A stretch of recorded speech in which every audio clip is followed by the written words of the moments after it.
जय श्री राम दोस्तों।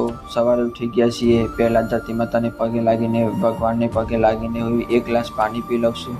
પછી હું નાઈને તૈયાર થઈ જાઉં છું મંદિરે જવા માટે। મંદિર જ્યાં પહેલાં મારી મમ્મી અને મારા પપ્પા બંનેને હું પગે લાગી લઉં છું।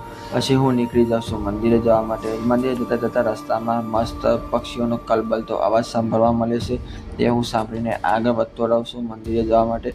હવે મંદિરે પહોંચી ગયો છું, હનુમાન દાદાને પગે લાગી લીધું છે। પછી હું શંકર ભગવાનના મંદિરે જાઉં છું। શંકર ભગવાનને એક લોટો જળ ચડાવી દઉં છું। પછી હનુમાન ચાલીસાનો પાઠ કરી દઉં છું ઘરે। પછી હું મારું મખાનાવાળું દૂધ પી લઉં છું, જેનાથી તાકાત વધે છે દોસ્તો। ફેક્ટરી જવા માટે નીકળી જાઉં છું। પછી હું ફેક્ટરીએ પહોંચી જાઉં છું। ફેક્ટરી પહોંચીને પહેલાં ભગવાનને પગે લાગી લઉં છું। પછી અંદર કંઈ કામ હોતું નથી ને પછી બહાર કોઈ ગાડી હોતી નથી, તો હું બહાર આવીને બેઠું છું અને આ ભાઈ તાંબા પિત્તળ સ્ટીલનું શોટિંગ કરતો હોય છે, તો એની પાસે થોડી વાતો કરું છું।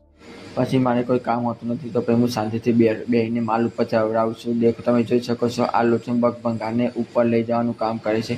પછી મને યાદ આવે છે કે ઉપર ભઠ્ઠીનું આપણું ધાબુ તૂટી ગયું છે, તો એને આજે સરખું કરાવવાનો છું। પછી હું ચા પીવા જતો રહું છું ચાના ટાઈમે। પછી હું ત્યાં જાઉં છું પાછો ચા પીને, ત્યારે સાફ સફાઈનું કામ જોરથી ચાલુ થઈ ગયું હોય છે। સાફ સફાઈ થઈ ગયા પછી હું ઉપર રેતી કપચી સિમેન્ટનું ઉપર મિક્સ કરાવી દઉં છું। મિક્સ કરાવતા 12:30 વાગી જાય છે, તો હું જમવા જાઉં છું। જમીને પાછો આવીને હું 1 કલાક આરામ કરું છું। આરામ કરીને પછી પાછો ઉપર જાઉં છું જોવા માટે, ત્યારે એ બધા પાણી બધું નાખીને બધું કામ કરતા હોય છે અમારા દોસ્ત લોકો। પછી ઉપર જોરથી કામ ચાલુ થઈ ગયું હોય છે। સવારે 9 વાગ્યાથી લઈને સાંજે 5 સાડા 5 વાગ્યા સુધીમાં અમારું કામ પૂરું થઈ ગયું હોય છે। 5:30 વાગી ગયા હોય છે, તો હું ઘરે જવા માટે નીકળી જાઉં છું। તો દોસ્તો, તમને મારો આ વ્લોગ કેવો લાગ્યો? સારો લાગ્યો તો લાઈક શેર સબસ્ક્રાઈબ કરજો। જય શ્રી રામ, જય હનુમાન દાદા।